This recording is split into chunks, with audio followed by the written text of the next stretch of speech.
আমাদের এটা অনুমোদন আছে, আমাদের অনুমোদন কবে আছে, সরকার কর্তৃক স্বীকৃত। পুলিশ সুপার মহোদয় আজকে নিয়ে যাবেন, নিয়ে যেয়ে তাদেরকে এখান থেকে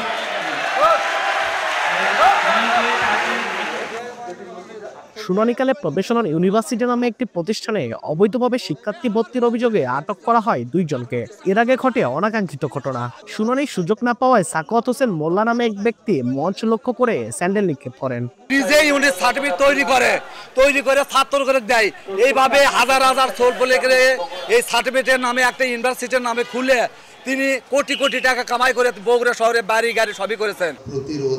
বগুড়ায় সরকারি আধা সরকারি স্বায়ত্তশাসিত ব্যাংক এবং আর্থিক প্রতিষ্ঠানে সেবা পেতে ঘুষ দুর্নীতি বা হয়রানির শিকার ব্যক্তিদের কাছ থেকে পাওয়া অভিযোগে গণশুনানির আয়োজন করে দুদক। এতে মোট 32টি দপ্তরের বিরুদ্ধে 97টি অভিযোগ জমা পড়ে। এর মধ্যে 57টি অভিযোগে শুনানি করা হয়। ভুয়া বিশ্ববিদ্যালয়ের কথিত 2 কর্মকর্তাকে আটক করা ছাড়াও অভিযোগের বিষয়ে ব্যাখ্যা দিতে উপস্থিত না থাকায় পদ্মা ইন্স্যুরেন্সের স্থানীয় কর্মকর্তাকে গ্রেপ্তারের নির্দেশ দেন দুদক চেয়ারম্যান।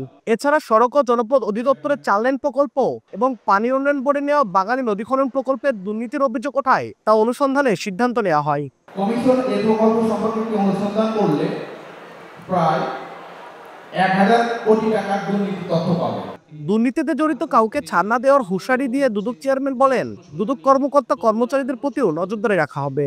আমাদের যে দুর্নীতি দমন কমিশন কর্মকর্তা এখানে আছেন, আমাদের বিভাগীয় যে কর্মকর্তা আছেন, আমরা কি করি সেটাও আপনারা লক্ষ্য রাখবেন, যাতে আমরা যাতে দুর্নীতিগ্রস্ত না হয়ে পড়ি।